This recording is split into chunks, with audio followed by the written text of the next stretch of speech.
Bonjour. Jean-Luc, bonjour. Bonjour, Bruno. Bonjour, enchanté.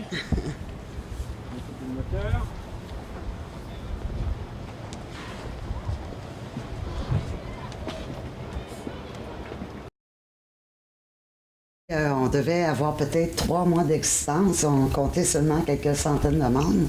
J'avais même pas entendu parler du Vendée Globe ou de quoi que ce soit. On n'en entend pas parler au Québec. Et là, il y a un mordu qui poste les pompons flingueurs. Ah, oui, d'accord. Et moi, je vois ça. Je vois 4 mecs qui mangent du pâté. Et je me dis, c'est complètement hors thème. Donc, je supprime et j'envoie un message aux membres. Et le membre, il se fâche. Il dit, comment ça, hors thème? Mais je dis, ça n'a rien à voir avec la voix. Mais là, il ne me croyait pas. Il pouvait pas concevoir que je connaissais pas Bertrand Lebrock, VDH et le pâté NF.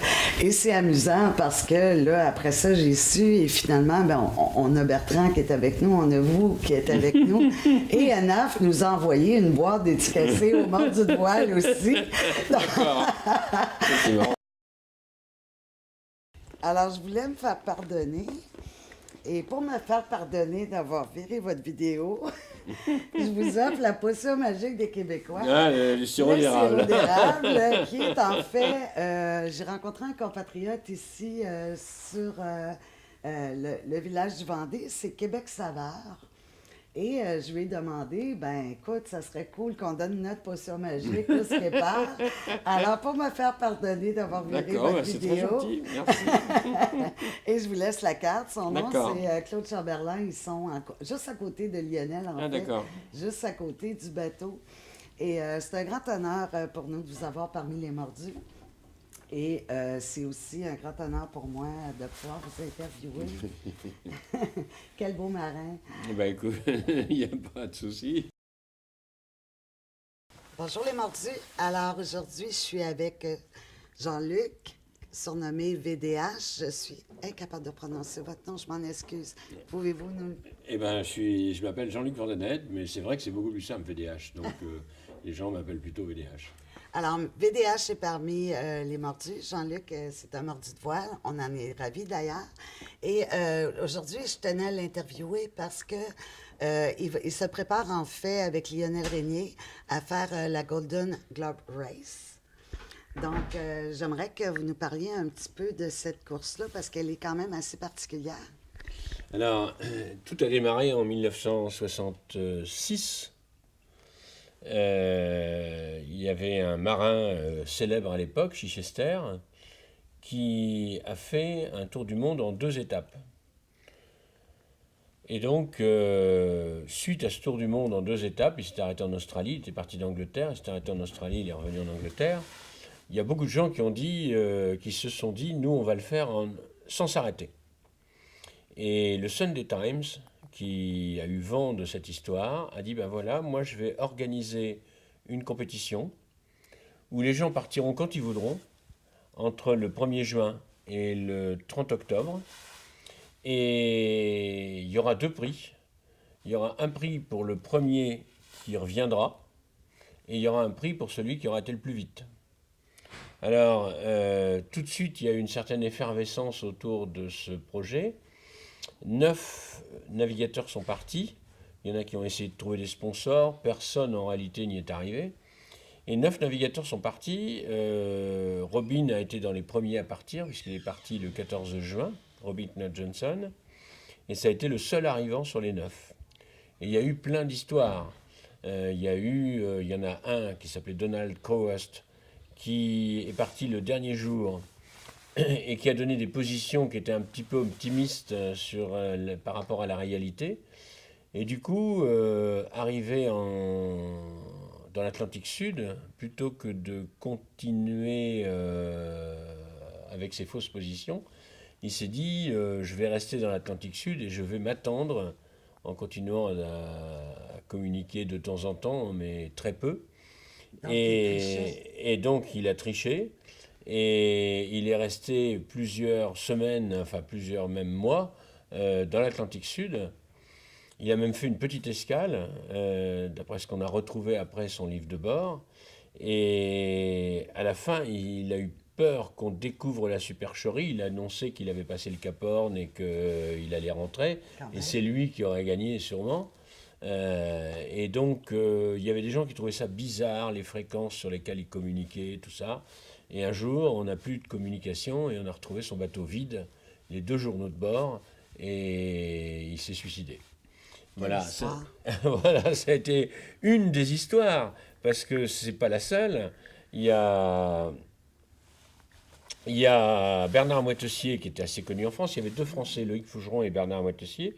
Lui, une fois passé le Cap Horn, il aurait sûrement gagné le prix du plus rapide. Il ne serait peut-être pas forcément arrivé avant Robinson Johnson, mais il aurait été plus rapide que lui. Et lui, il a dit ça me fait chier de remonter en Angleterre, j'aime pas le froid, je préfère le Pacifique. Et donc, il a continué, il est repassé sous l'Afrique du Sud et il a fait en réalité un tour du monde et demi, quoi. Et il y a eu d'autres histoires, puisque le pauvre Nigel Tetley, qui était le premier à passer le Cap Horn en venant d'Angleterre avec un multicoque, il a poussé son bateau en grande partie parce qu'il avait peur de celui qui trichait, et il a coulé 1,5 millier de milles avant l'Angleterre. Et quand il a vu les retombées de Robin et quand il a vu qu'en fin de compte l'autre trichait, il n'a pas bien supporté ça. Et il a fini 2 ans après, parce qu'il avait tout perdu, son bateau et tout, il a fini par se suicider lui aussi. Donc sur les 9, il y a eu quand même 2 suicides. Et puis alors tous les autres ont abandonné petit à petit, Che Blythe, Nigel Ridgway, etc. Et l'Italien, enfin bref, il y en a eu un seul d'arrivée, Robinson Johnson. Et donc, un Australien qui s'appelle Don McIntyre a eu cette idée géniale, que je regrette de ne pas avoir eue, pour les 50 ans de cette épreuve, de refaire une épreuve similaire avec les moyens de l'époque et des bateaux d'époque. Donc les bateaux sélectionnés sont des bateaux de série, qui doivent être construits à plus de 20 exemplaires, qui ont une quille longue, qui ont le safran qui touche la quille, et non pas le safran détaché par rapport à la quille, qui pèsent plus de je ne sais plus combien, mais qui sont assez lourds, et donc des bateaux, disons, traditionnels, et avec les moyens de l'époque, c'est-à-dire pas de pilote électrique, pas d'ordinateur, pas d'électronique à bord, pas de girouette, d'anémomètre, de lock et tout ça. Le lock, c'est un lock à la traîne, une hélice qu'on tire. L'appareil photo sera un appareil photo avec des pellicules comme avant. Pas de tablette pour emmener des livres, pas de téléphone portable pour téléphoner, etc., etc. Donc c'est un espèce de remake de cette course de 1968 qui m'avait fait beaucoup rêver. Et donc quand j'ai appris que cette course existait, je me suis dit que ça serait sympa de terminer par ça. De terminer? Pourquoi terminer? Parce qu'à mon âge, je vais pas. J'ai déjà fait 5 tours du monde, je ne vais pas en faire 7 ans. Donc je vais essayer d'en faire un 6e et dernier. Et c'est magnifique. Vous avez quel âge, je peux me permettre? J'ai 71 ans. Ah, mais vous ne les faites pas, ça, je Peut-être, garantis. mais je les ai. L'art marin, ça conserve bien. Mais c'est quand même tout un défi. J'imagine, vous faites de la voile depuis l'âge de 17 ans. Vous êtes sûrement un marin qui est très en forme. Mais faire dans des conditions comme ça, difficiles comme ça, à 73 ans, parce que vous allez avoir 73 ans au moment où vous allez le faire, est-ce que ça représente des défis particuliers, des défis de santé particuliers? Ce qui motive, c'est l'envie. Moi, j'ai envie de faire ça et on va essayer de faire ça bien, quoi. Quand la course a existé, j'avais 23 ans, j'étais trop jeune, j'avais pas l'expérience, j'avais pas les sous, j'étais étudiant. Je pouvais pas faire ça. Et aujourd'hui, c'est l'inverse. J'ai les sous, puisque j'ai un sponsor qui s'appelle la Matmut. J'ai l'expérience, parce que j'ai quand même 5 tours du monde derrière moi. Mais je plusieurs podiums, d'ailleurs. Ben, vous n'êtes pas trop vieux. En fait, on je vous n'est jamais dirais ça Je vous dirai ça en 2019. Moi, ce que ça me dit, c'est que tout est toujours possible quand on a des rêves et il n'est jamais trop tard pour les accomplir. Bien sûr. Et ça, c'est extraordinaire. C'est une histoire qui est extrêmement touchante et je pense que ça parle à beaucoup de gens parce que j'ai souvent des mordus qui sont soit dans la position que vous étiez quand vous aviez 20 ans ou soit dans la position dont vous êtes aujourd'hui puis qui me disent « J'aurais tant aimé, mais il est trop tard. » Pas nécessairement pour faire des grandes courses, mais pour faire juste la plaisance, vous savez. Et moi, ce que je leur réponds toujours dans ce moment-là, c'est il n'est jamais trop tard. Il n'est jamais trop tard, bien sûr, il n'est jamais trop tard. Sauf que physiquement, disons que je suis moins souple, je suis plus raide, je suis plus... j'ai moins physiquement, c'est sûr que je suis moins en forme que quand j'avais 50 ans. Hein, donc, c'est quand même 9 mois aussi. Ouais, enfin, je pense que je vais mettre que 8 mois, mais...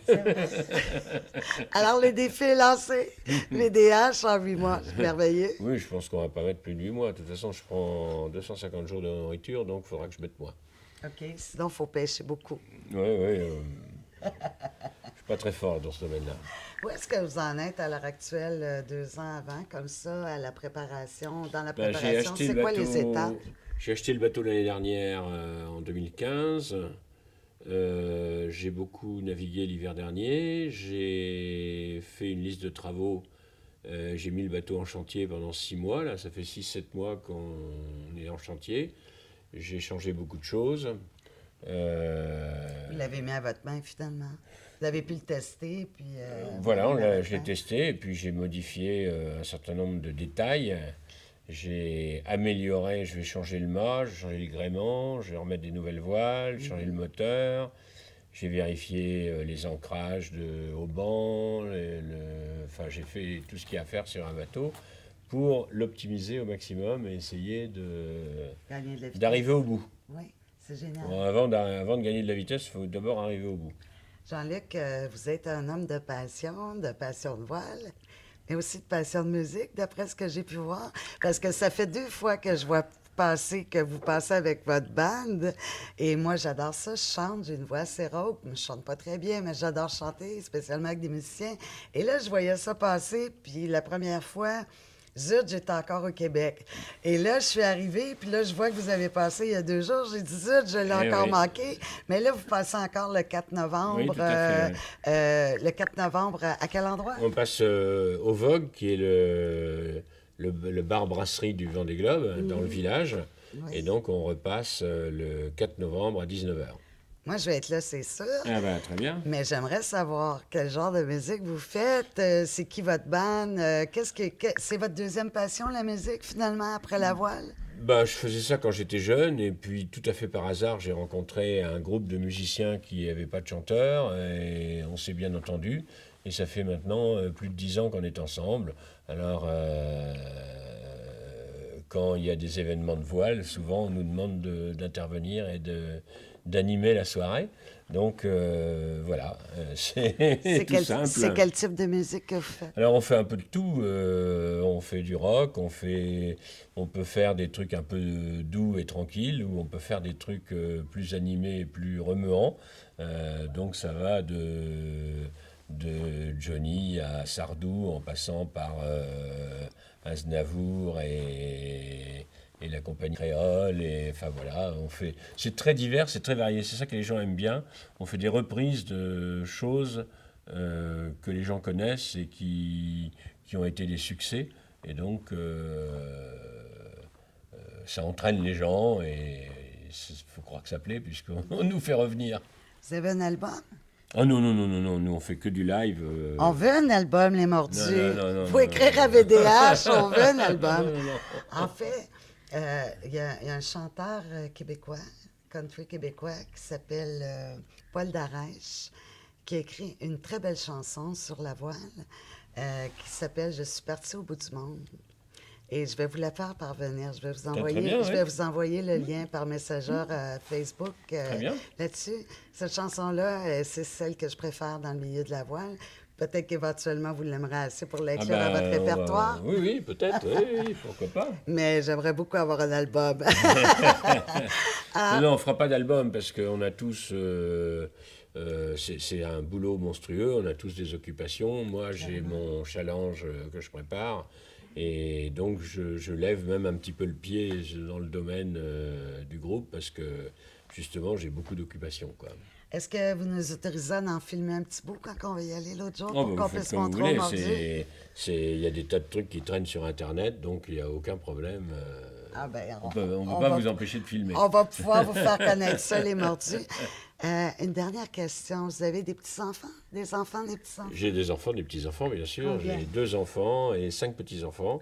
Quel âge Et ils ont? donc, ça s'étale de 19 ans à 9 ans maintenant. Donc, avec ma fille, j'ai 3 enfants, enfin 3 petits-enfants, 2 garçons, une fille, et la fille est au milieu. Et avec mon fils, j'ai 2 enfants, une fille et un garçon. Voilà. Et comment ils voient ça que leur grand-père se prépare à faire une course? En Ils avez-vous m'ont- parlé avec eux? En parlez-vous Bien parfois? sûr, ils m'ont toujours connu, mes enfants m'ont toujours connu faisant ça, donc ils sont pas plus surpris que ça, quoi. Je sais pas, les petits-enfants, eux, ils sont moins branchés voile que mes enfants. Je ne sais pas. Ils doivent penser que je suis un peu original, peut-être. On est tous des originaux dans le milieu de la voile. Ça a été une très belle rencontre. Ça m'a fait tellement plaisir. Je vous remercie infiniment. Ben, je vous en prie, et puis c'est un plaisir. Et puis, faut suivre les actualités d'une part sur le site qui s'appelle goldengloberace.com, en un seul mot, goldengloberace.com. Et le site vient juste d'ouvrir. Et il faut, et moi, si les gens veulent me suivre, ils peuvent s'abonner recevoir ma lettre que j'envoie régulièrement, Oui. qui sur vdh.fr. Oui. En fait, on va aussi, en plus, si vous permettez, on publie les communiqués de presse. Il n'y a pas de problème. Donc, je vais vous remettre la carte. Vous allez pouvoir nous les envoyer. On a 2 pages, une en français, une en anglais. On a notre site Internet aussi. Donc, on va pouvoir vous suivre aussi sur les Mordus de voile, courses et actualités. Très bien. Et Céline Adic. Et je serai probablement pas dans les alentours pour votre départ. Je vais peut-être essayer, mais on est avec... 16 juin 2018. On est avec les moyens du port. Mais je fais souvent des interviews avec les skippers via Skype. Et j'aimerais beaucoup qu'on puisse encore faire une interview avant que vous partiez. Il n'y a pas de problème. Alors, au plaisir, Jean-Luc. Merci. Allez, je vous en prie. Au Salut revoir. les mardis.